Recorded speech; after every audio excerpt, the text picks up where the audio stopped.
एक ऐसा गंभीर मामला निकल के सामने आया जिससे अमित शाह और मोदी दोनों ही सख्ते में आ गए हैं। योगी आदित्यनाथ ने जिन चीजों पर बैन लगाया था, अब उन चीजों को धड़ल्ले से चलाने के लिए सुप्रीम कोर्ट का दरवाजा किसने खटखटाया है। सिंघवी जो कि करोड़ों चार्ज करते हैं, उनको लेकर और सरकार ने क्या दावा किया ये भी मैं आपको बताऊंगा। और जो इतनी बड़ी घटना घटी है उसको आप सुनेंगे तो आपके पैरों तले जमीन खिसक जाएगी। जिसको आप लोग हीरो समझते हैं, जिस सीएम को आप ये समझते थे कि इससे बढ़िया तो कोई हो ही नहीं सकता, उसकी मिसालें देनी शुरू कर दी थी, उसने कितना बड़ा कांड किया है ये मैं आप लोगों को बताने वाला हूं। सरकार ने कैसे भावनाओं को दरकिनार करते हुए सुप्रीम कोर्ट में पहुंच के ऑर्डर पे स्टे लिया है, वो भी मैं आपको बताने जा रहा हूं आज। तो इस वीडियो को अंत तक देखना, सब लोगों के साथ शेयर जरूर करना। बस एक छोटा सा सवाल है आप लोगों से, क्या आप सोचते हैं कि जो थलपति विजय यानी कि जोसेफ विजय, क्या वो अच्छा काम कर रहे हैं? क्या आप उनके काम से खुश हैं या फिर कुछ मामला गड़बड़ नजर आ रहा है? तो मैं आपको डिटेल में बताऊंगा इस बारे में, तो वीडियो को अंत तक जरूर देखना। तो स्टार्ट करते हैं। सबसे पहले आपको पता है कि तमिलनाडु में चुनाव हुए थे अप्रैल में, मई में जिसका नतीजा आया था अर्ली मई में, और 10 मई को थलपति विजय विजय जोसेफ ने शपथ ले ली थी। तब लोग कयास लगाए जा रहे थे, भाई इसने तो चुनावी कैंपेन के दौरान इतनी बड़ी बड़ी बातें की थी। इसने बात की थी सेक्युलर सोशल जस्टिस की, ट्रांसपेरेंसी की, और इसने बात की थी एंटी करप्शन की, करप्शन फ्री करने के लिए। लेकिन अब मामला पूरा की पूरा उल्टा पड़ता जा रहा है। क्यों पड़ता जा रहा है मैं आपको बताता हूं। 27 मई को अदालत ने एक फैसला सुना है, हाई कोर्ट ने। उन्होंने कहा कि जहां जहां पर गायों को काटा जाता है सब का सब तुरंत प्रभाव से बंद होना चाहिए। मामला गया था कोर्ट में कि भाई खुले में जिस तरीके से गायों को काटा जाता है उस पर प्रतिबंध होना चाहिए, लेकिन हाई कोर्ट ने सख्त फैसला देते हुए बोल दिया था कि भाई पूरी तरीके से बैन रहेगा। लेकिन विजय थलपति, विजय जोसेफ, मैं विजय थलपति और जोसेफ इसलिए कह रहा हूं क्योंकि विजय एक क्रिश्चियन फैमिली से आते हैं, और कुछ ऐसी फोटो भी वायरल हुई थी जिसमें दिखाया जा रहा था कि वो जीत के बाद साइन लेके घूम रहे थे। हालांकि उसकी पुष्टि नहीं की गई है किसी के भी तरफ से, तो क्या वो जीत के बाद थी या चुनाव प्रचार के दौरान थी, उस बात को अभी साइड में रखते हैं। लेकिन 27 मई को हाई कोर्ट ने फैसला सुना है कि इस पर प्रतिबंध लगा दिया जाएगा। भाई थलपति की, विजय की सरकार ने, सिंघवी जो है वकील, इतने महंगे वकील हैं, उनको हायर किया। करोड़ों रुपए वो उनकी शायद फीस है, आई डोंट नो कितने लेते हैं वो, क्योंकि अरविंद केजरीवाल, ममता बनर्जी, कांग्रेस, सभी लोग इन्हीं के द्वारा कोर्ट में जाते हैं। और इनका जो जीतने का जो रिकॉर्ड है वो काफी ज्यादा है। पता नहीं उसमें क्या चीजें होती हैं, हमें तो इतना पता नहीं, लेकिन सिंघवी को इन्होंने हायर किया।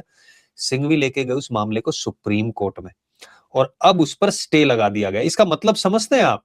यानी कि गायों को वहां पर, गायों को, बछड़ों को, जो भी है वहां पे, आई डोंट नो बछड़ों का भी है नहीं, लेकिन गायों को और जो भी काव्स होते हैं वहां पे काटा जा सकता है। जो बात कर रहे थे सेकुलर सोशल जस्टिस की, और एक इंटरेस्टिंग बात मैं आप लोगों को बताता हूं। तमिलनाडु में 87.5% हिंदूज रहते हैं। अब उससे भी इंटरेस्टिंग फैक्ट बताऊंगा, पहले मैं आपको बता दूं क्रिश्चियंस जो है 6.12, मुस्लिम्स जो 5.86, ये 2011 के जो जनगणना थी उसके अनुसार है।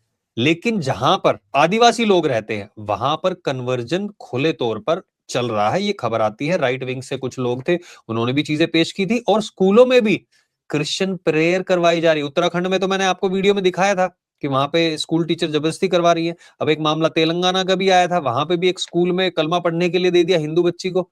और यहां पर भी बताया जा रहा है तमिलनाडु में भी क्रिश्चियन प्रेयर करवाई जाती है। भाई क्यों धर्म के नाम की प्रेयर क्यों स्कूल में? पहले तो मुझे ये समझ में नहीं आता। आदिवासी लोगों को टारगेट किया जाता है, और मैं आपको बता दूं कुछ आदिवासी लोग तमिलनाडु में वो बीफ खाते भी हैं। क्यों खाते हैं अब मैं आपको बताता हूं।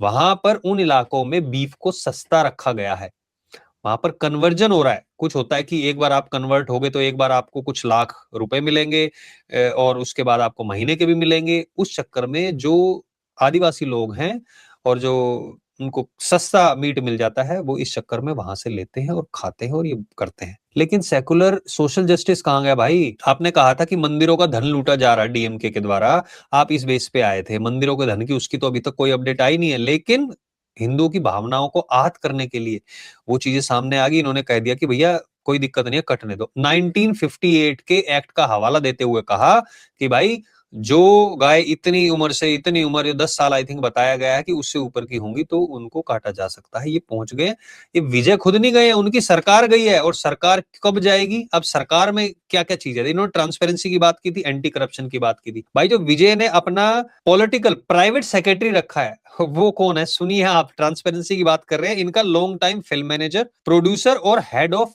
टैलेंट एजेंसी, उस बंदे को इन्होंने अपना पॉलिटिकल प्राइवेट सेक्रेटरी रखा है। वैसे प्राइवेट सेक्रेटरी नहीं, पॉलिटिकल। 2 लोग जो इनके दोस्त थे उनको इन्होंने एडवाइजर ऑफ सीएम रखा हुआ है। एक जो इनका एमजीआर फिल्म और टेलीविजन इंस्टीट्यूट का उसको हेड बना दिया, जो कि इनका सिनेमाग्राफी करता था विजय की फिल्म में।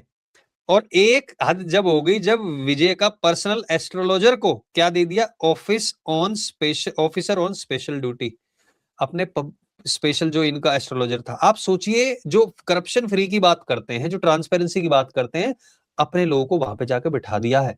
और विजय, आप सोचेंगे लेकिन यार विजय के बारे में तो बहुत सारी चीजें आ रही है, खूब अच्छी अच्छी लोग बात भी कर रहे हैं। भाई, जो बंदा फिल्म इंडस्ट्री से आया है वहां की, उसको पता है कि प्रमोशन कैसे किया जाता है। और उसने अपना प्राइवेट सेक्रेटरी किसको बनाया, जो कि उसकी टैलेंट एजेंसी का हेड था।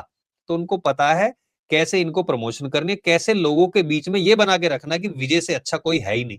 विजय थलपति हमेशा यूज किया जाता है, लेकिन विजय जोसेफ है, क्रिश्चियन है, ये कोई दिक्कत नहीं है। क्रिश्चियन हो, मुस्लिम, हिंदू, जो जहां पे जिसकी पॉपुलेशन होगी उस हिसाब से बनना चाहिए। हालांकि वहां पे 87.5% हिंदू है, लेकिन फिर भी क्रिश्चियन को चुना, उन्होंने सोच के ही चुना होगा लोगों ने कि हाँ भैया ये हमारे लिए अच्छा करेगा।